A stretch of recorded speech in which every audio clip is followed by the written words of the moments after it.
আজকে আল্লাহ তাআলার এমন একটি গুণবাচক নামের কথা আলোচনা করব, যে নামটি মাত্র 7 বার পাঠ করলে মনের সকল আশা আকাঙ্ক্ষা আল্লাহ তাআলা পূরণ করে দিবেন ইনশাআল্লাহ। আসসালামু আলাইকুম সম্মানিত দর্শক মণ্ডলী, আশা করি সবাই আল্লাহর রহমতে ভালো আছে। প্রিয় দর্শক, আজকে আমরা আলোচনা করব আল্লাহ তাআলার এমন একটি গুণবাচক নাম সম্পর্কে। এমন একটি সিফাতি নাম, আপনি যদি দুপুর 12টা বা দুপুরের মধ্যে আল্লাহ তাআলার এই গুণবাচক নামটি মাত্র 7 বার খালেস নিয়ত অন্তরের অন্তঃস্থল থেকে পাঠ করতে থাকেন, আল্লাহ তাআলা আপনার মনের আশাগুলো অবশ্যই পূরণ করে দিবেন ইনশাআল্লাহ। সম্মানিত দর্শক, আল্লাহ তাআলা এতটা দয়ার সাগর, মায়ার সাগর যে মানুষের মনের ইচ্ছা আকাঙ্ক্ষা চাওয়া পাওয়া গুলো আল্লাহ তাআলাই পূরণ করে থাকে। আল্লাহ তাআলার কাছে চাওয়ার মতো চাইতে পারলে তিনি কাউকে ফিরিয়ে দেন না। আপনি যদি আল্লাহর প্রতি একিনু বিশ্বাসের সাথে নিয়ম মেনে আমলটি করতে পারেন, আল্লাহ তাআলার কাছে চাইতে ইনশাআল্লাহ অবশ্যই আল্লাহ তাআলা আপনাকে তা দান করবেন। আপনার মনের সকল আশা আকাঙ্ক্ষা গুলো আল্লাহ তাআলা পূরণ করবেন।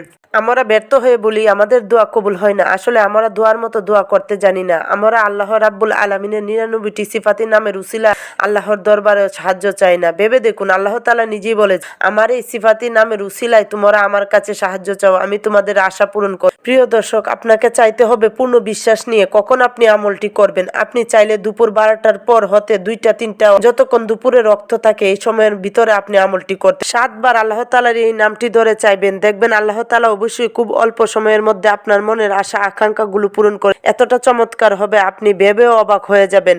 আবারও বলছি, আমলটি করার আগে আল্লাহর প্রতি পরিপূর্ণ বিশ্বাস রাখতে হবে। আপনার যত প্রকার আশা আকাঙ্ক্ষা আছে আল্লাহ তাআলা পূরণ করবেন ইনশাআল্লাহ। আপনার নেক আশা হতে পারে আপনি অনেক অভাবে আছেন, অভাব দূর করতে চান, অসুস্থ আছেন, সুস্থতা চান, আপনি নেককার একটি সন্তান চান, আপনি নেককার স্বামী বা স্ত্রী চান, ভালো একটি চাকরি ব্যবসায় উন্নতি চান, এমন মনের যত আশা আছে আল্লাহ তাআলার কাছে বলুন, আল্লাহ তাআলা আপনার মনের সকল নেক আশাগুলো পূরণ করে দিবেন ইনশাআল্লাহ। এমন কোনো খারাপ আশা নিয়ে কারো ক্ষতির উদ্দেশ্যে এই আমলটি করবেন না, না হলে উল্টো আপনারই ক্ষতি হবে।